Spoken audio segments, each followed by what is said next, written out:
Hi, it's me, Dick Jr., coming to you from Up Ministry Studios. I'm going to read you Mark chapter 8 today. I may pontificate a bit as we're going through here, but this is pretty much a read through like a lot of Mark because these mostly are the words of Jesus. I prayed and asked God to help me to speak with you today. And I suggest that anytime that you want to place yourself in God's word or you want to know anything, that you go to God and you ask Him to help you with it. And I promise you, He will. You just have to do a few things for Him as well. But He's faithful and He doesn't lie. So He will help you, give you knowledge, wisdom, and understanding. Okay?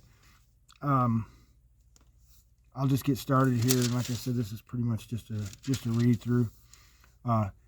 In those days when there was again a large crowd and they had nothing to eat, Jesus called His disciples and said to them, I feel compassion for the people because they have remained with me now 3 days and have nothing to eat. They were basically fasting for 3 days.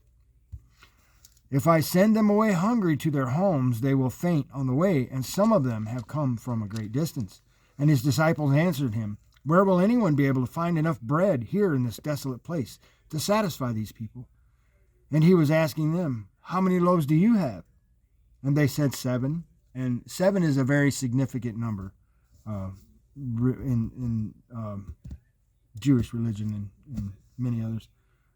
But 7 and 12, it's completion numbers and holy numbers. So 7. And He directed the people to sit down on the ground, and taking the 7 loaves, see, I circled it because it says many times, He gave thanks and broke them and started giving them to His disciples to serve to them, and they served them to the people. They also had a few small fish, and after He had blessed them, He ordered these to be served as well. And they ate and were satisfied, and they picked up 7 large baskets full of what was left over of the broken pieces. About 4,000 were there, and He sent them away. And immediately He entered the boat with His disciples and came to the district of Dalmanutha. The Pharisees came out and began to argue with Him, seeking from Him a sign from heaven to test Him. Sighing deeply in His spirit, He said, why does this generation seek a sign? Truly I say to you, no sign will be given to this generation. And that means this one as well. Okay? While we're all running around for Jesus to prove that He was real and Jesus to prove that He's really there, and He will, but He's not going to give us a sign. Okay? He says, I'm here, you just believe. Okay? Leaving them, He gave again, and also concerning the end of times. If the end of times, you're not going to get a sign. There's not going to be some clear-cut thing when it comes. Ta-da-ta-da!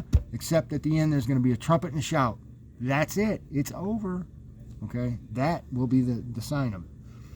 Leaving them, He again embarked and went away to the other side.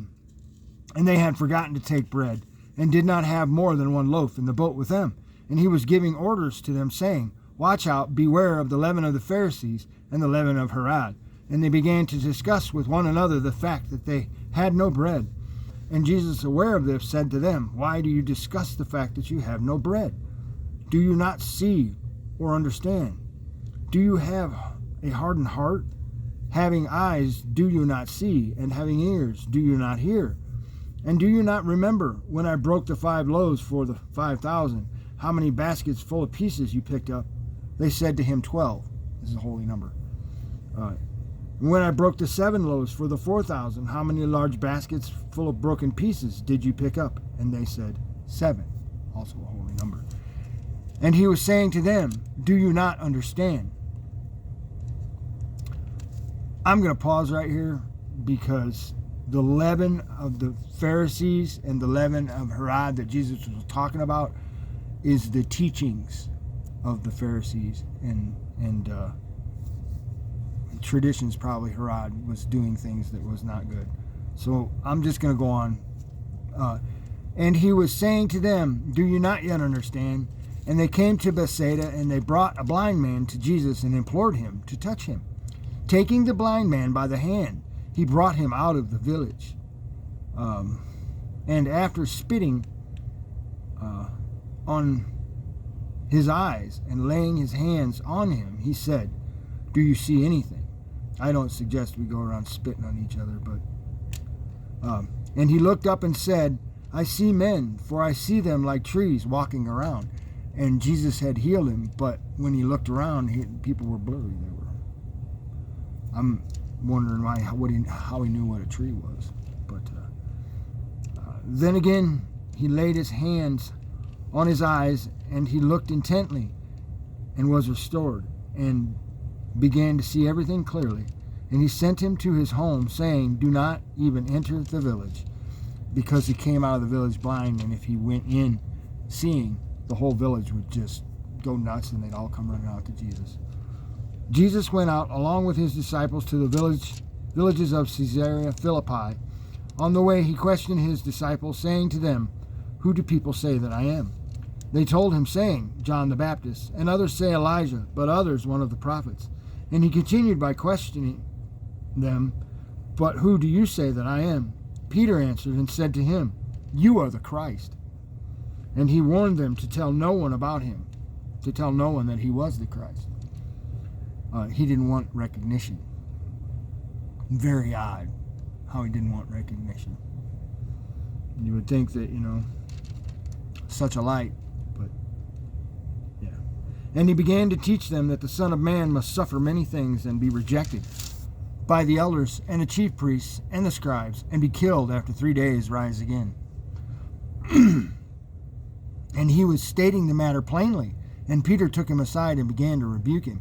So Jesus was telling him, look, this is what's going to happen. Just like this. There were no parables, he was telling them straight up. And Peter took him aside to tell him about himself, or to tell him this can't be. But running around and seeing his disciples, he rebuked Peter and said, "Get behind me, Satan, for you are not setting your mind on God's interests, but man's." And what he was saying is that Jesus came to save us all, Peter. He didn't just come to hang out with you. See what I mean? That's what he was trying to tell him. And he summoned the crowd and with disciples and said to them, "If anyone wishes to come after me, he must deny himself and take up his cross and follow me." And that's what we do every day. I take up this cross, this flesh, okay, and I follow him. Okay? I try to make myself a little better every day. I'm never going to be a good person. I'm never going to be completely right. But the point is that I'm trying to do better every day. Okay? And that's the point that Jesus wants us to pick up from him.